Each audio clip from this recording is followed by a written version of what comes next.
Halmashauri ya wilaya ya Nyasa pamoja na wajumbe wa baraza la madiwani,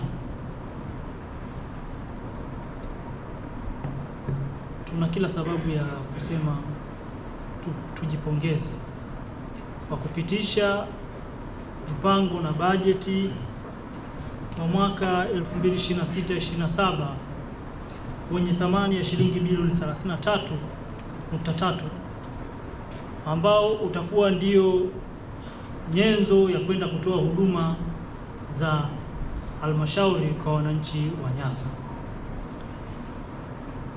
Mengi yameongelewa, nisingependa kuongeza sana, lakini nisisitize tu na kuwasihi waheshimiwa madiwani pamoja na watendaji wenzangu kwamba bajeti hii ni subject to change.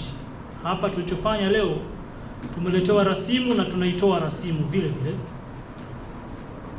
Maana yake ni chombo cha kupitisha kwa mujibu wa sheria. Hii rasimu inayotoka tutarajia itakwenda kubadilika, lakini matarajio zaidi ni kwamba itabadilika kwa kuongezeka.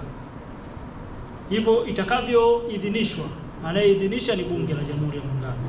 Tutakapoidhinishiwa bajeti yetu, tutapeana mrejesho tujue ni kitu gani tunachokwenda nacho kuanzia Julai 2026 mpaka Juni 2027 kama rasilimali ya utekelezaji wa shughuli za maendeleo za halmashauri katika kipindi hicho.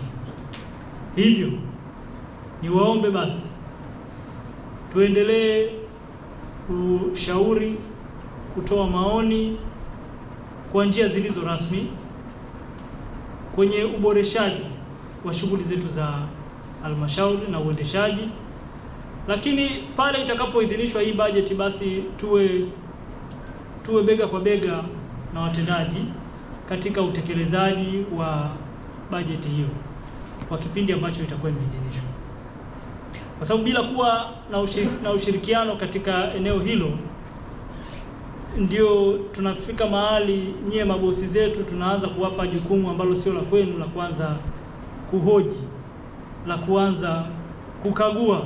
Yuko mkaguzi anafanya kazi hiyo. Nyie kazi yenu ni kututuma sisi tuweze kufanya kile ambacho tumekubaliana katika mipango na bajeti. Kwa la msingi, unapoomba ulichopewa lazima ukifanyie kazi. Kwa hiyo ni waombe wataalamu, tusipunguze kasi, tuongeze juhudi ya kusimamia hiyo miradi ambayo ina fedha tayari.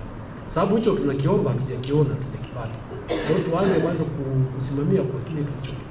East African Spirits Company Limited ni kampuni inayojihusisha na uzalishaji wa pombe kali na bia. Kampuni hii ilianza mnamo 2018 ambapo ilianza na line ya plastiki. Tulianza uzalishaji wa bidhaa yetu inayoitwa Diamond Rock. 2019 tukaanzisha line yetu ya line ya glasi ambao tunazalisha bidhaa yetu pendwa Hanson's Choice. 2023 ndipo tulipoanza ku blend na ku manufacture beers zikiwa ni Hanson's Light, Goldberg, Basembi ambayo imeunga mwaka 2024 na Hanson's Dry iliyoanza uzalishaji mwaka 2025.